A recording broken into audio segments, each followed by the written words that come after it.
تصور کیجئے سال ہے 2026، مارچ کا مہینہ، اور دبئی جو کبھی دنیا کی چکا چوند کا مرکز تھا اب اپنے گھٹنوں پر آ چکا ہے۔ آج ہم اپنے سورس مٹیریل کی روشنی میں اسی فرضی منظر نامے کا جائزہ لیں گے اور دیکھیں گے کہ کس طرح یہ عالمی جنت صرف چند ہفتوں میں بکھر کر رہ گئی۔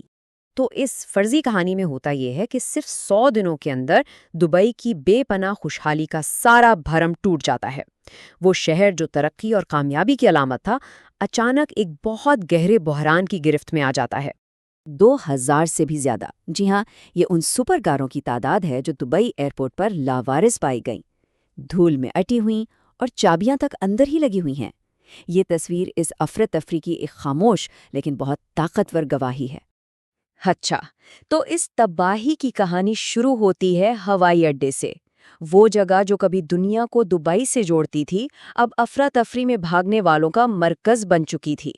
دبئی انٹرنیشنل، جو کبھی دنیا کا مصروف ترین ہوائی مرکز تھا، ایک دم سے مفلوج ہو کر رہ گیا۔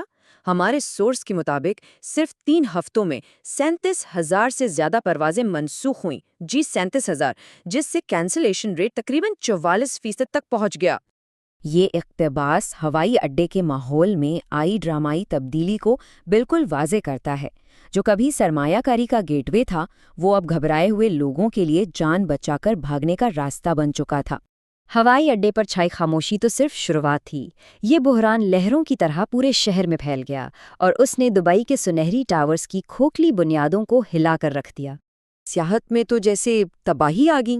80,000 بکنگز منسوخ ہو گئیں اور ہوٹلوں میں ٹھہرنے والوں کی شرح جو کبھی 80% سے بھی زیادہ تھی، اب 15% سے بھی نیچے گر گئی۔ بڑے بڑے 5 اسٹار ہوٹلز بالکل ویران، خوفناک حد تک خاموش، جیسے کنکریٹ کے مقبرے ہوں۔ سورس اس کو ریورس مونیکو ایفیکٹ کا نام دیتا ہے۔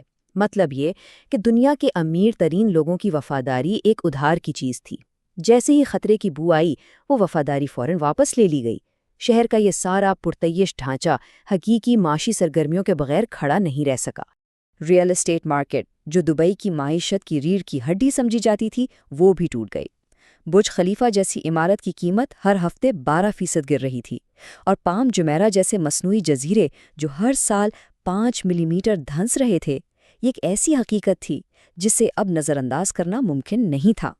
یہ معاشی تباہی سب کے لیے ایک جیسی نہیں تھی۔ اس نے لوگوں کو 2 بہت مختلف گروہوں میں تقسیم کر دیا، وہ جو بھاگ سکتے تھے اور وہ جو وہیں پھنس کر رہ گئے تھے۔ دیکھیں، دبئی کی آبادی کا ڈھانچہ ہی بہت منفرد ہے۔ 85% لوگ غیر ملکی پروفیشنلز ہیں۔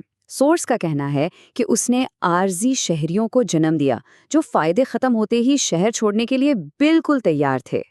1,27,000 صرف 3 مہینوں میں اتنے رہائشی ویزے منسوخ کر دیے گئے۔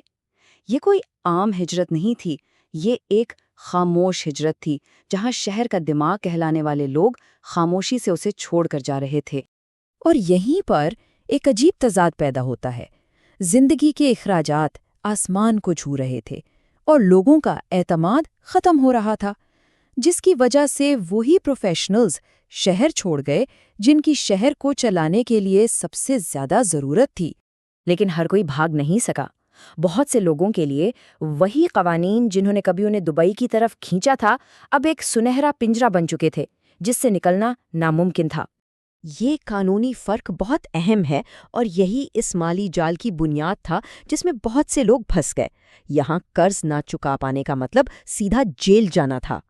تو ہوتا یہ تھا کہ جیسے ہی کیش فلو رکتا، قرض ایک مجرمانہ جرم بن جاتا، ملک چھوڑنے پر پابندی لگ جاتی، اور پھر جیل سے بچنے کا ایک ہی راستہ بچتا تھا، اپنے لاکھوں ڈالر کے اثاثے وہیں چھوڑ کر کسی طرح بھاگ جاؤ۔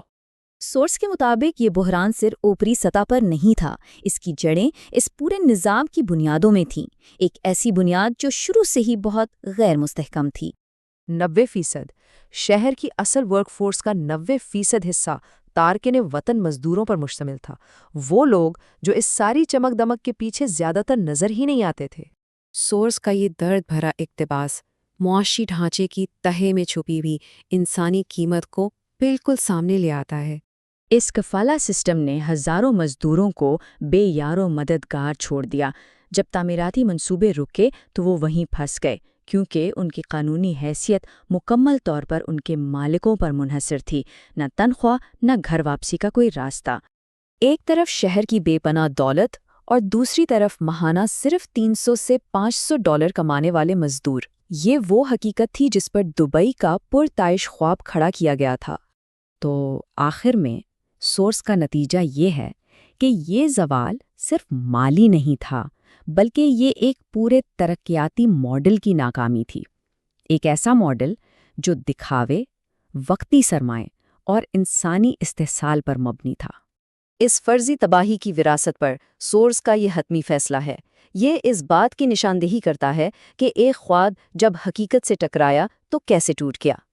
اور آخر میں یہ تجزیہ ہمیں ایک بہت بنیادی سوال کے ساتھ چھوڑ جاتا ہے۔